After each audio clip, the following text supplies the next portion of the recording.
So let's transition now to the female side. But before I start, just kind of talking a little about like the development, like up to like a month and a half, both whether you're going to end up being born a little boy or girl or whatever, it looks exactly the same inside. It's like at some point, a couple of months in, if it's going to be a boy, you start having more testosterone showing up, which leads to a different kind of development of things. But the starting points of everything is the same. So, like when we've been talking about the penis, the head of the penis in the woman just ends up becoming the head of the clitoris. It's going to have the same spongy tissue. It's going to have the same little nerve endings for intense sexual pleasure. It's going to have the same spongy tissue to engorge with blood during sexual arousal. In the guy, you end up having, what ends up becoming the labia minora in the woman ends up folding around the urethra to become the shaft of the penis. But in the woman, it just stays as these labia minora. The labia majora on a woman are basically what become the scrotum. That's the little place where the testes descend into to become the little skin bag there. So there's a lot of kind of homologous structures we talk about. Even those like the Cowper's glands, those bulbourethral glands that make the precum in the guy are going to feed into the entrance to the vaginal canal to provide some lubrication. They're going to be the greater vestibular glands or the Bartholin glands. So just kind of putting that out there is that there's a lot of analogies in between the male and female. Obviously, the ovaries don't descend; they just stay up in the pelvic cavity. The big difference is going to be that the woman's reproductive system is going to be able to also support the development of the embryo. So that's where we get into the uterus and all that. So the female side makes the gametes, provide the plumbing to connect up the gametes, but also does this whole other thing. So that's going to involve the uterus. So let me put up my little clock here so I can pace myself so we can get through everything. Well, okay.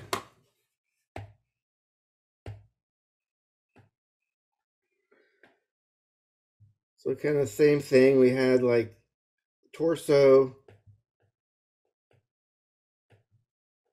Obviously, on the woman, you're not going to have the scrotum with the testes out. Instead, you've got the ovaries are sitting up in the pelvic cavity.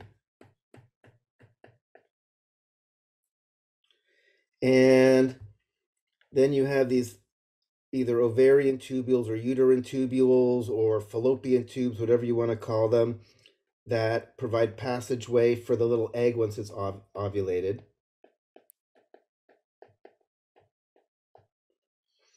And they feed into the uterus.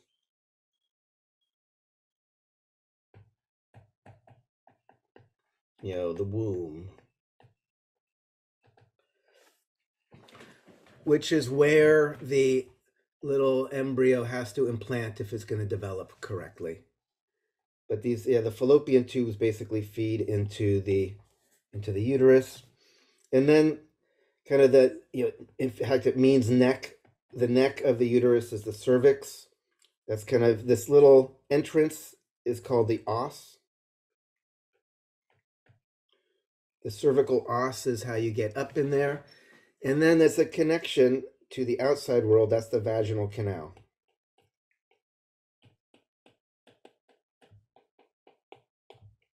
And there's going to be the vaginal opening.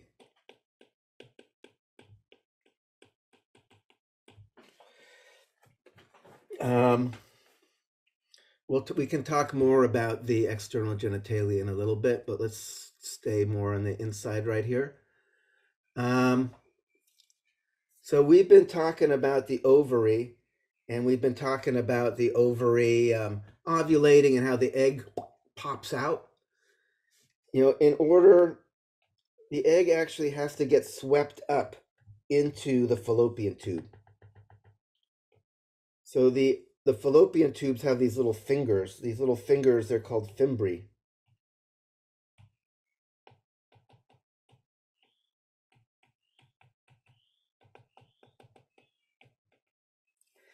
That actually kind of catch the egg and then help guide it down towards the uterus. It's possible that the egg does not get caught. So one of the things that we need to talk about is ectopic pregnancy. If the egg gets fertilized, so it's possible. So in fact, I might as well just mention this now. When the egg ovulates,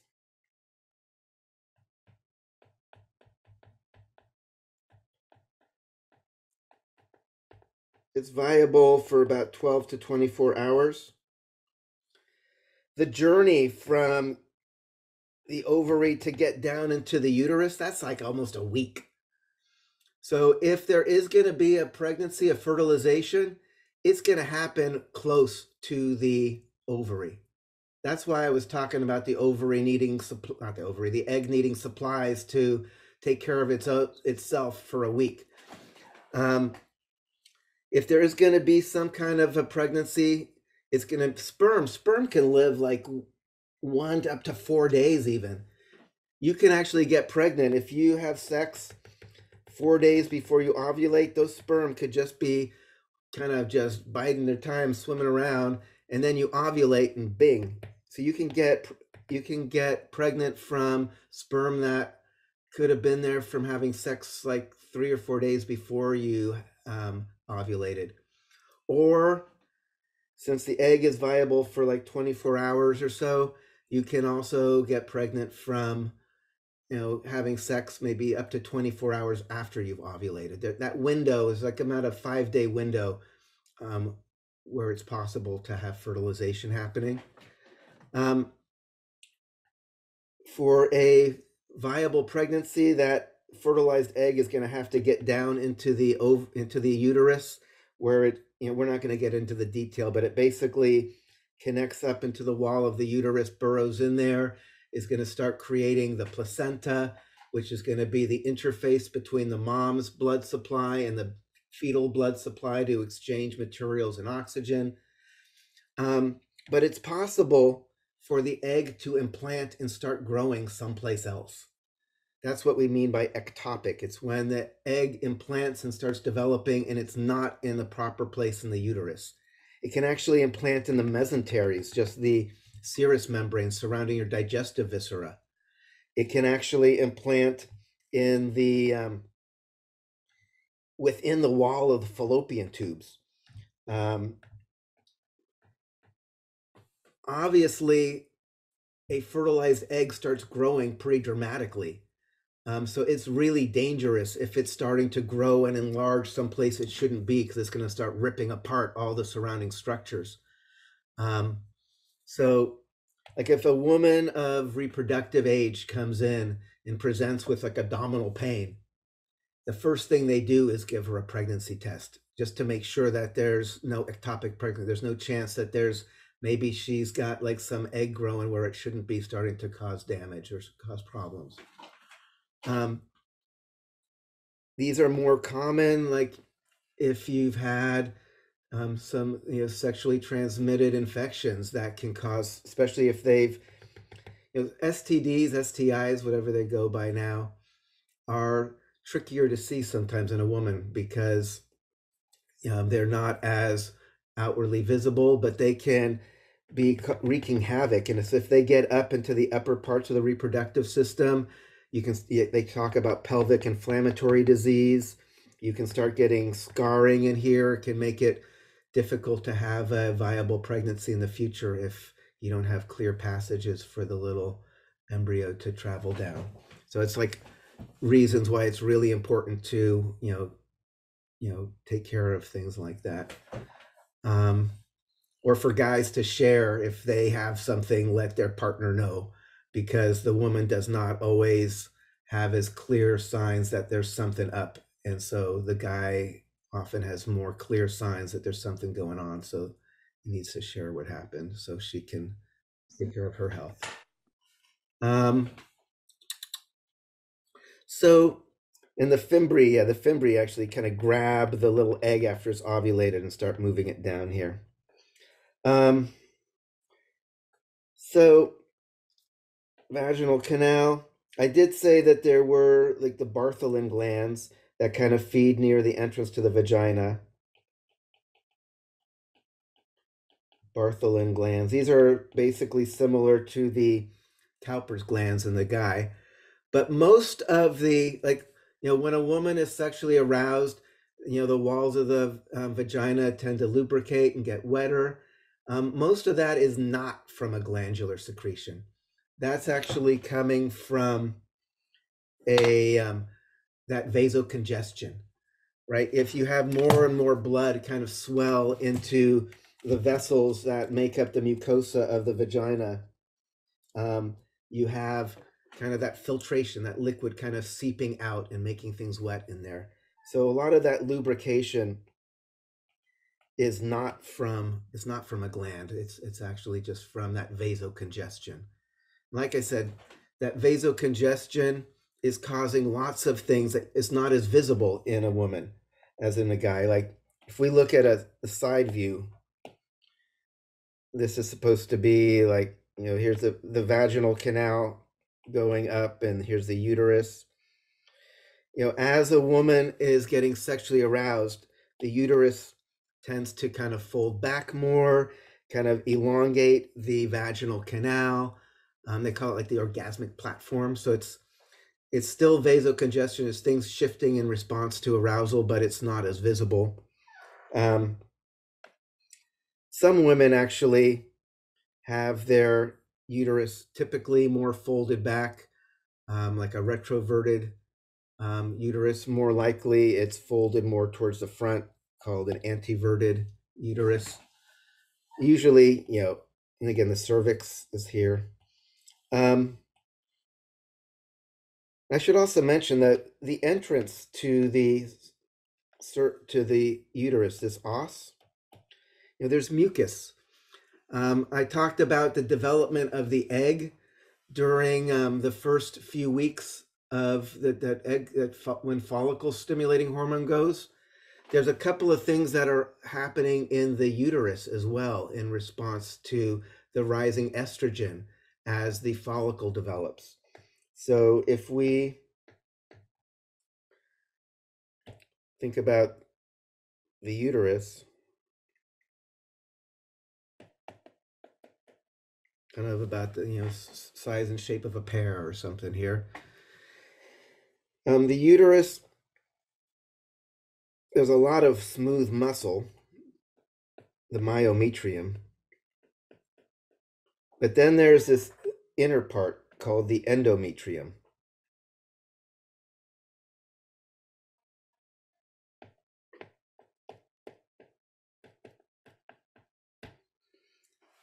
The endometrium is kind of the lining.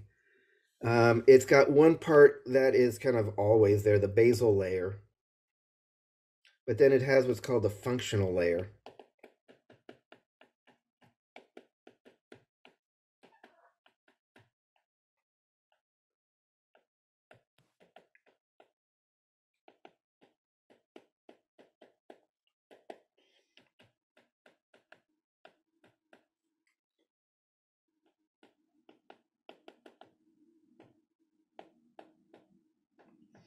So as the egg in the follicle in the uterus are developed, in the ovary are developing, for that first 2 weeks I was talking about, that estrogen is causing the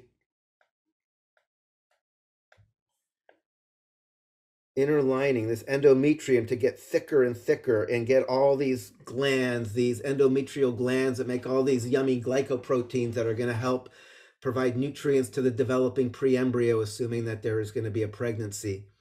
So this functional layer, during those 2 weeks when the follicle is developing from the primordial follicle into a Graafian follicle ready to pop and ovulate, this functional layer is growing and getting ready to support a potential pregnancy.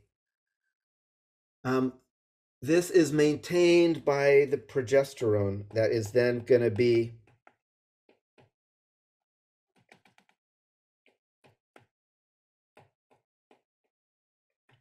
progesterone, which is going to be made by that corpus luteum after ovulation. So as long as the corpus luteum is making progesterone, this functional layer stays intact, and we're ready, waiting to see, is there going to be some little fertilized egg coming in from the fallopian tube, implanting and starting to grow into a new baby. If the progesterone goes down, which is going to happen if there's no pregnancy, all of this will then degenerate. The little blood vessels that supply it kind of constrict, and all of the blood and cells that make up that structure are all going to come out the vaginal opening as the menstrual flow at the end of, it's actually happening right at the beginning of the next cycle, but we'll look at that in more detail. That's menses. Menstrual flow is when this functional layer is falling off and sloughing off from the surface there. The base layer of the endometrium stays intact, ready to grow back for the next cycle. The other thing that's happening while this progesterone, well, while the estrogen is up and this is developing, this is when we're waiting for maybe a sperm is going to come up and fertilize things. So the mucus that is in the os here is kind of more thin and stringy, kind of makes it easy for a sperm to swim up, get in here, get up towards where the egg is. Kind of provides little guides basically, and it makes it easy. Once the progesterone is coming in, that's saying we're ready for a potential pregnancy. So at that point, you don't want anything getting up into the little chamber here. So then the mucus is then going to get really thick and basically make a plug to kind of block the entrance to the uterus. Some of the birth controls, the hormonal birth control works by, having higher progesterone, which keeps this mucus kind of more of a plug and makes it kind of inaccessible to get up into there even. The more common thing with hormonal birth control we'll talk about is actually just inhibiting ovulation from ever happening in the first place. We'll talk about that a little bit.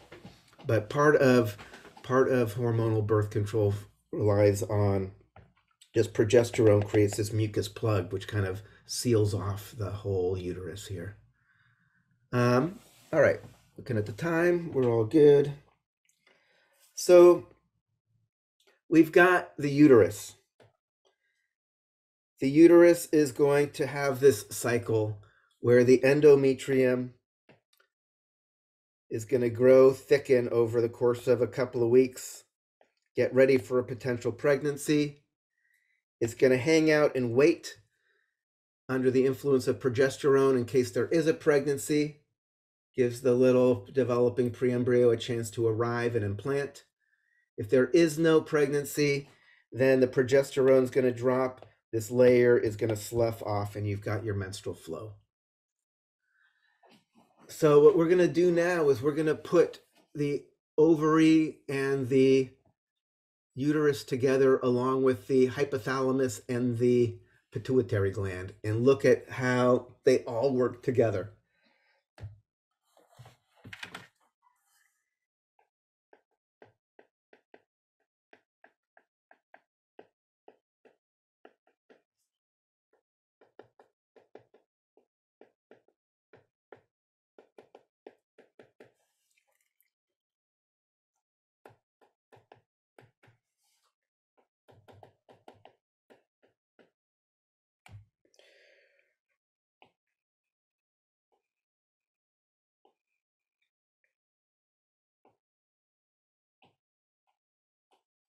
All right, so we're going to look at all of these things. We're going to start at like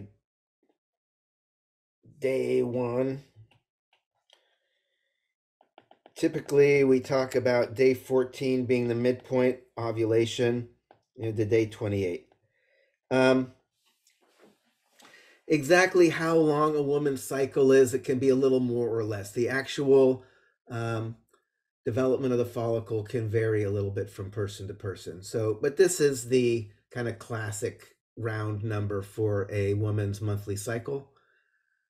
And basically what's going to happen, it's all going to start because the hypothalamus is releasing gonadotropin releasing hormone, which is going to start rising.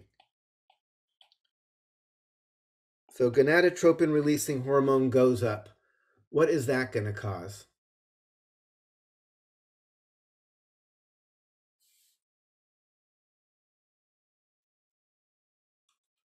What does gonadotropin releasing hormone stimulate?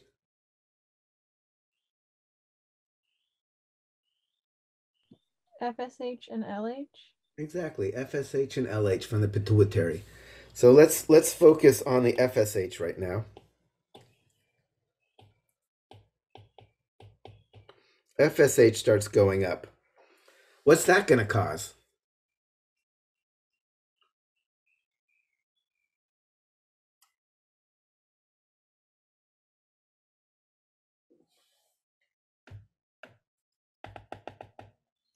The follicle to start growing.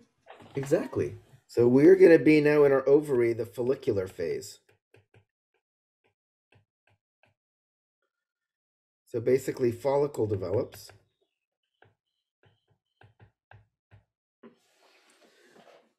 Right? It takes about 2 weeks. This also is going to be making estrogen.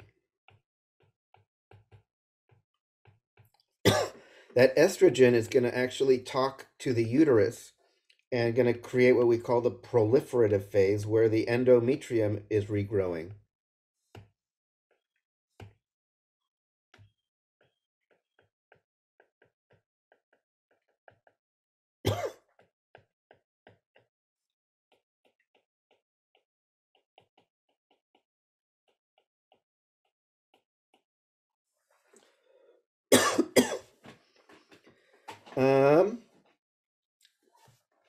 So this should make sense here. And each of these things is affecting, right?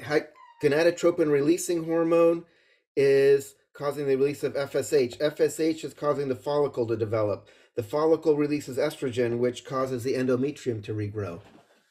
So each of these things are kind of locking into each other.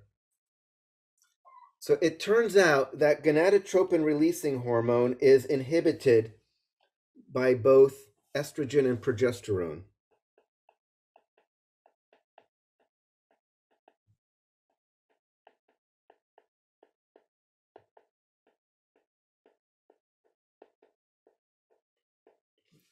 So as the estrogen starts rising up, that is going to cause our gonadotropin releasing hormone to be down. So gonadotropin releasing hormone is staying low right now because estrogen is high. This is how come you're only developing one egg usually per cycle, because the gonadotropin releasing hormone now is suppressed. So FSH is going to stay down because the gonadotropin releasing hormone is down. So we're only developing one egg per cycle. And then something happens, and I don't think anybody knows exactly why, but you end up getting a major spike of luteinizing hormone right here around day 14.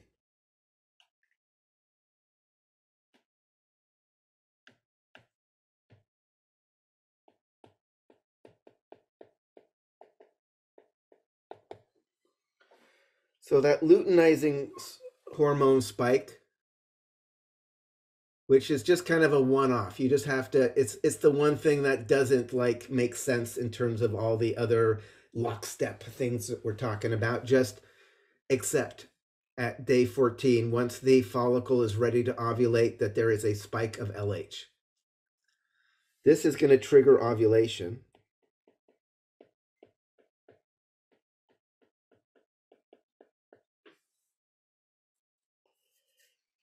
So triggers ovulation. So now instead of having follicular phase, we're going to go what's called the luteal phase here, because now we have ovulated. The egg is going off on its journey. And we now have the corpus luteum makes progesterone.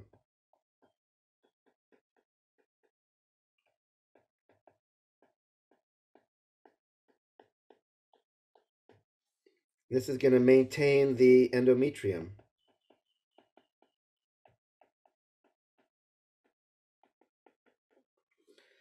This is going to cause what we call the secretory phase. It's called secretory because the endometrium is functional, ready to go with secreting these things to support the preembryo. So this is like fully developed, fully functional.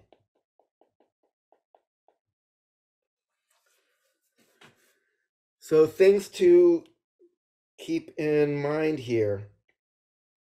Estrogen was inhibiting the gonadotropin releasing hormone. Now we have progesterone is still inhibiting.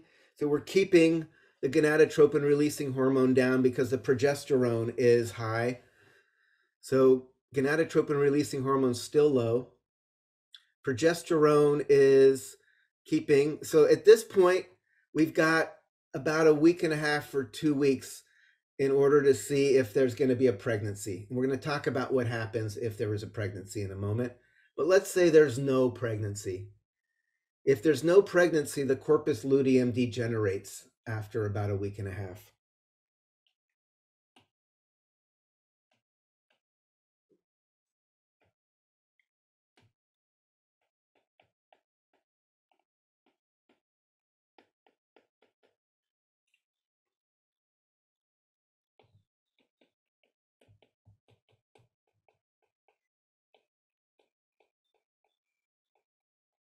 Gosh, I'm running. Let me.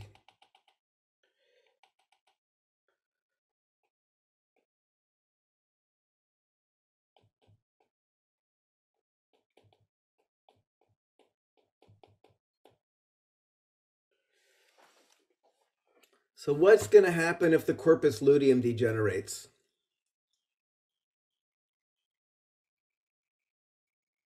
It's going to stop making progesterone.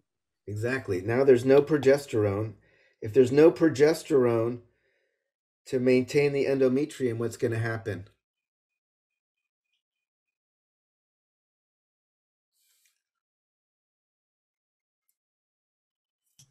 It starts to shed. It starts to shed. That's going to be so. That is actually happening at the very beginning of the menstrual phase. Oops.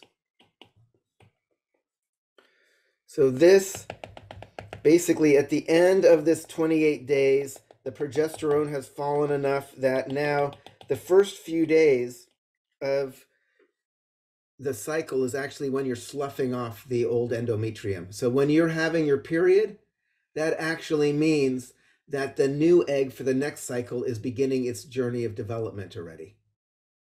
So when you are menstruating, that's when the new cycle is beginning.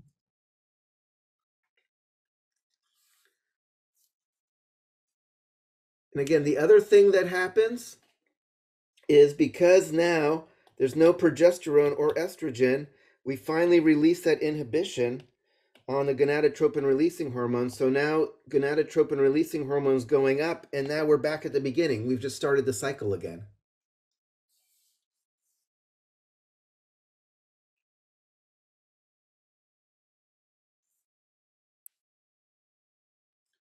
Right? Does that make sense? Right? And again, a lot of these hormonal-based birth control methods work by basically keeping levels of estrogen high, basically making the body feel like it's pregnant or something, and just making sure that we never start developing a new follicle or ovulating anything.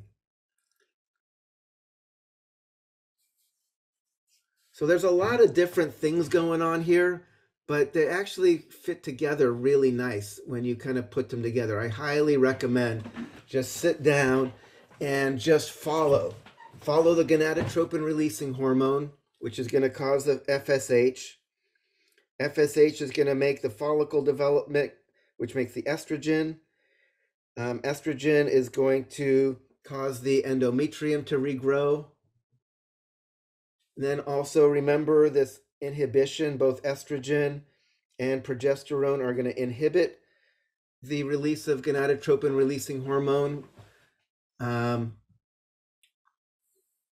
we have that one-off event where the luteinizing hormone spikes, triggers ovulation. Once that happens, the corpus luteum makes progesterone to maintain the endometrium, as well as continue to suppress the gonadotropin releasing hormone.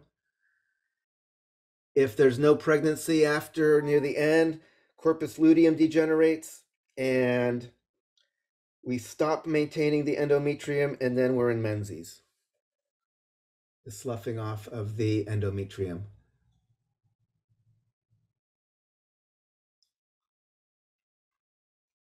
So that makes sense?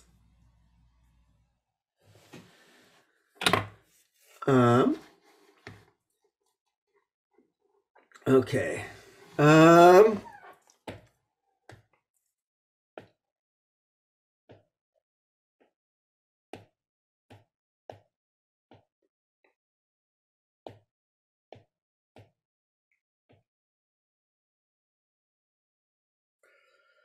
What if there is a pregnancy?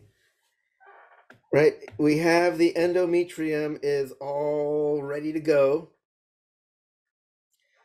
And let's say there happened to be, it was the perfect time, and there was the sperm, there was the egg, they met, and now there's a zygote, which is just basically a fertilized egg, which then is going to start becoming what we call the pre-embryo, which is starting to develop, going through cell division, little blastula, blah, blah, blah. So this little thing that's developing, again, I said it takes about a week to actually get down into the uterus where it can actually implant and start really developing proper. But what it does, it starts making a hormone.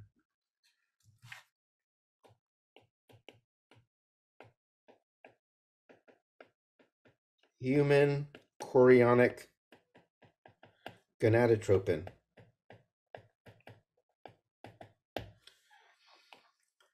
And this talks to the ovary and will preserve the corpus luteum.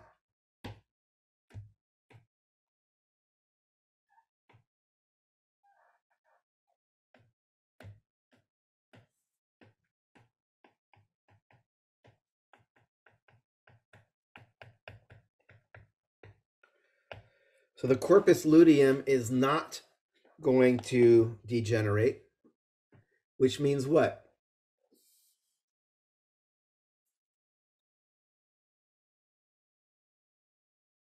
Progesterone will stay high and then you won't shed your endometrium.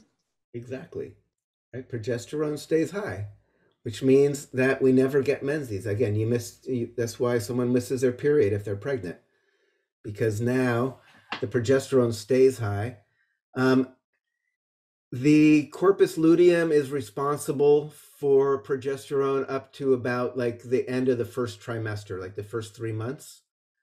What happens after that is the placenta develops more fully, and we're not going to have time to talk more about the placenta, but it is also an important endocrine organ, as well as being the interface between the maternal and fetal blood. So it's going to take over making the progesterone to keep the endometrium intact. It's why a lot of miscarriages happen at the transition at the end of the first trimester. That's the handoff from the corpus luteum to the placenta to keep the progesterone up. And if there's a hiccup, you can have the whole endometrium detach and lose everything. So there's a lot of miscarriages that happen at that transition. That's why people often, don't announce to their greater community they're pregnant until after they've successfully made it past the first trimester. Let's see. What else do I want to say here? So any questions about that whole cycle? You should know that cycle. That will be on your exam. You should understand how rising from the rise of gonadotropin releasing hormone, how the rest of this happens.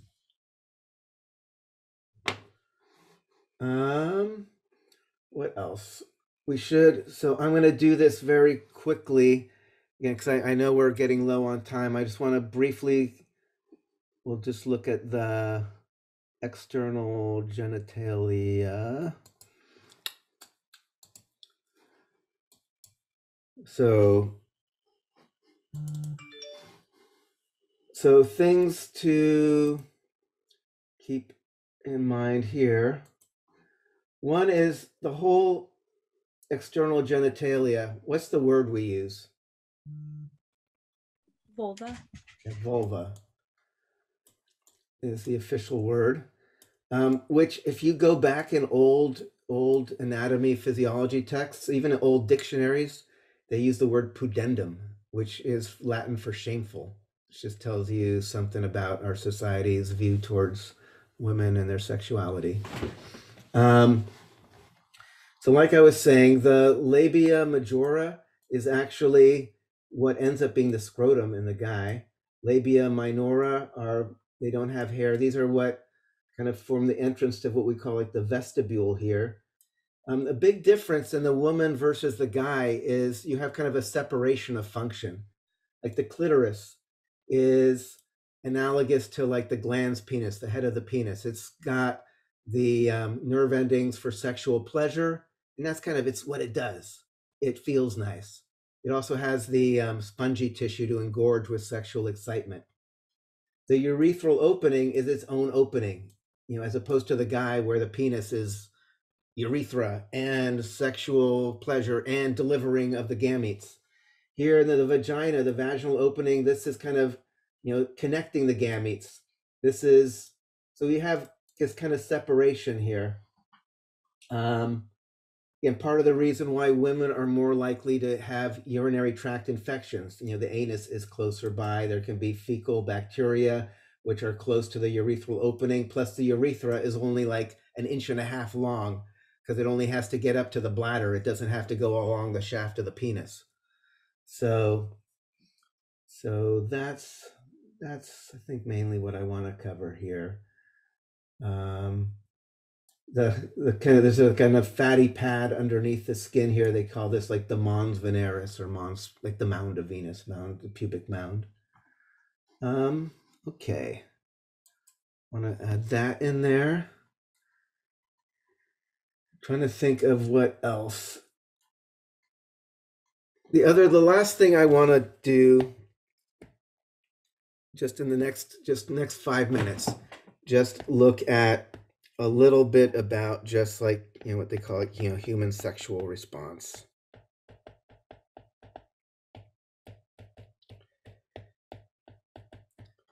People, in fact, it was back like I think in the 50s, Masters and Johnson were the ones that really kind of pioneered really critically. They looked at like over 10,000 acts of couples and kind of masturbatory sex, and used all sorts of measuring devices, little pressure sensors up every orifice, and measuring this and that, trying to understand like what's going on in a more kind of rigorous way. This idea of vasocongestion is a very common part of sexual arousal. This engorging with blood, whether it's the penis becoming erect, or like I say, the clitoris also becomes erect, as well as other more changes in just like how the internal organs kind of are situated, and just how the skin, like the receptors. If you have everything vasocongested, you touch like your genitals just randomly, they're getting touched. I mean, if they're touched when it changes just how everything feels as well during this arousal. So it's more than just physical. It's also kind of also the sensory stuff is changing. Myotonia means muscle contraction, particularly like during orgasm or getting near the end. Everything just gets more tense. That's another thing they found, both male and female, that these were kind of the basic changes that happen during kind of arousal and orgasm for people. And then they looked at overall response. They did this kind of graph. They had this kind of, we called like excitement,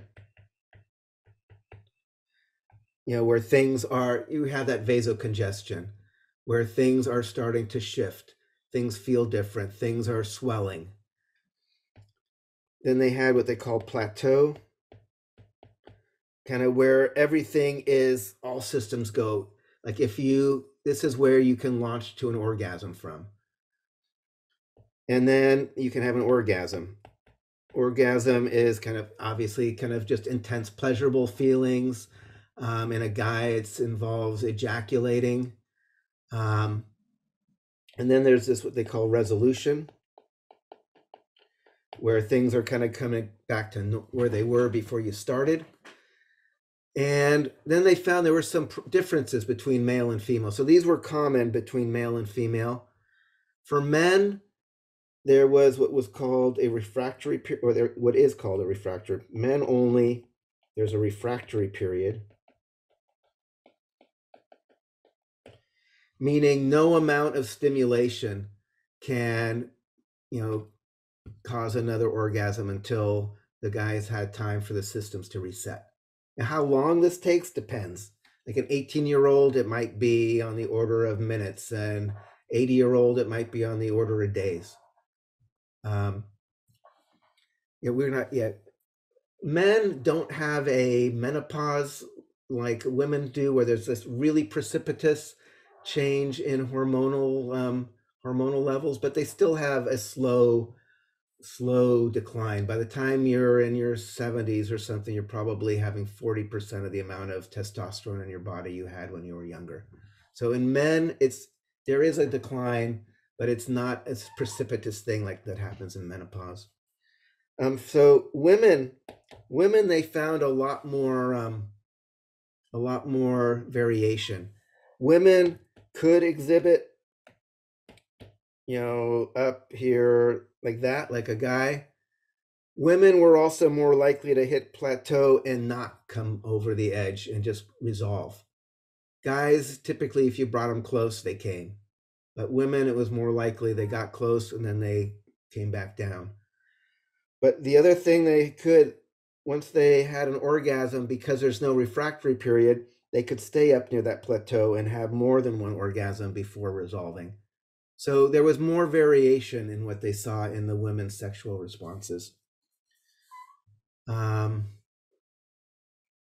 People have looked at kind of orgasm in both, male and female, trying to get some. Obviously, you're never going to know for sure what is it like for a woman versus a guy without getting in their heads. But they had people write these reports, trying to get rid of any words that might make it clear if it was a guy or a woman talking. But then they had a bunch of grad students read all of these reports of orgasm and try to discern, is this a woman or a man?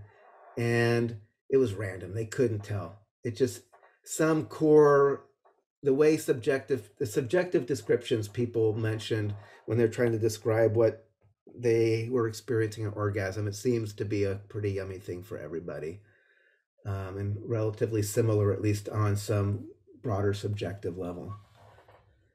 What else? So I know we're kind of rushing to finish everything, but I think we have covered most of everything. There's so much more interesting things we could talk about, but I also want to stop talking.